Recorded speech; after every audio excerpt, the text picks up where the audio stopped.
ಹೋಗಿ ನಾಪತ್ತೆಯಾಗಿದ್ದ ಮಹಿಳೆ ಕೇಸ್ಗೆ ಬಿಗ್ ಟ್ವಿಸ್ಟ್.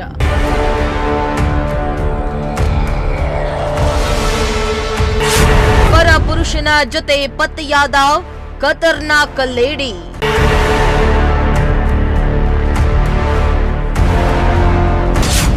ನಾಪತ್ತೆಯಾಗಿದ್ದ ಪ್ರಿಯಾಂಕಾ ಕೊನೆಗೂ ಲಾಕ್.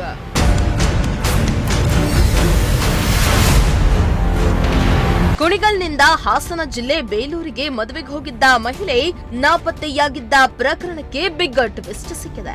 ಹೌದು, ಮದುವೆಗೆಂದು ಹೋಗಿದ್ದ ಮಹಿಳೆ ಪ್ರಿಯಾಂಕಾ ಕುಣಿಗಲ್ನಲ್ಲಿ ಪರ ಪುರುಷನ ಜೊತೆ ತಗ್ಲಾಕೊಂಡಿದ್ದು ಇದೀಗ ಪೊಲೀಸರ ಅತಿಥಿಯಾಗಿದ್ದಾಳೆ.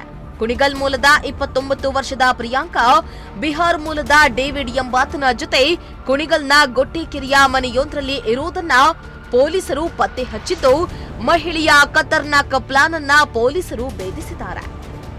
ಹೌದು, ಸುಮಾರು 20 ಲಕ್ಷ ಮೌಲ್ಯದ ಚಿನ್ನಾಭರಣವನ್ನ ಧರಿಸಿ ಮಹಿಳೆ ನಾಪತ್ತೆಯಾಗಿ ನಾಟಕವಾಡಲು ಹೋಗಿ ಈಗ ಸಿಕ್ಕಿಬಿದ್ದಿದ್ದಾಳೆ.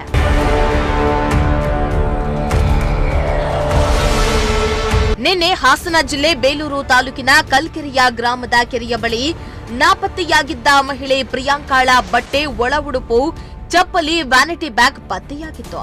ಇದರಿಂದ ಆತಂಕಗೊಂಡ ಸಂಬಂಧಿಕರು ಪೊಲೀಸ್ ಠಾಣೆಗೆ ದೂರನ್ನ ನೀಡಿದ್ರು. ಇನ್ನು ಸ್ಥಳಕ್ಕೆ ಹಾಸನ ಎಸ್ಪಿ ಕೂಡ ಭೇಟಿಯನ್ನ ನೀಡಿ ಪರಿಶೀಲನೆಯನ್ನ ನಡೆಸಿದ್ರು.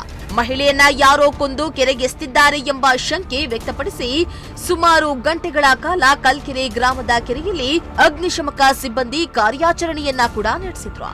ಇತ್ತ ಪ್ರಕರಣ ದಾಖಲಿಸಿಕೊಂಡ ಪೊಲೀಸರು ಕೇವಲ 10 ಗಂಟೆಗಳ ಕಾಲ ಕಾರ್ಯಾಚರಣೆಯನ್ನ ನಡೆಸಿ ನಾಪತ್ತೆಯಾದ ಮಹಿಳೆಯ ಪ್ರಕರಣವನ್ನ ಭೇದಿಸಿದ್ದು ಮಹಿಳೆಯ ಪ್ಲಾನ್ ಅನ್ನ ಬಯಲು ಮಾಡಿದ್ದಾರೆ.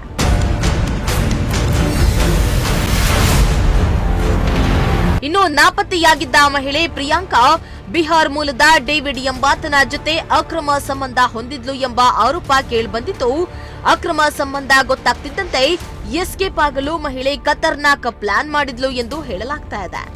ಡೇವಿಡ್ ಕುಣಿಗಲ್ನ ಫ್ಯಾಕ್ಟರಿ ಒಂದರಲ್ಲಿ ಮ್ಯಾನೇಜರ್ ಆಗಿ ಕೆಲಸ ಮಾಡ್ತಾ ಇದ್ದು, ಈ ಫ್ಯಾಕ್ಟರಿಯಲ್ಲಿಯೇ ಪ್ರಿಯಾಂಕಾ ಕೆಲಸ ಮಾಡ್ತಾ ಇದ್ದು, ಈ ವೇಳೆ ಇಬ್ಬರ ಪರಿಚಯ ಆಗಿ ಆ ಪರಿಚಯ ಅಕ್ರಮ ಸಂಬಂಧಕ್ಕೆ ತಿರುಗಿತ್ತು ಎಂದು ಹೇಳಲಾಗ್ತಾ ಇದೆ.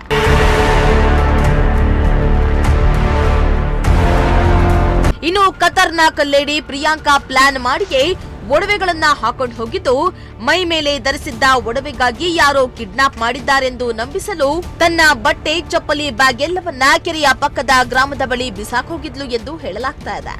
ಸದ್ಯ ಈ ಸಂಬಂಧ ತನಿಖೆ ಮುಂದುವರೆದಿದ್ದು, ತನಿಖಾ ಬಳಿಕ ಅಸಲಿ ಸತ್ಯ ಗೊತ್ತಾಗ್ಲಿದೆ.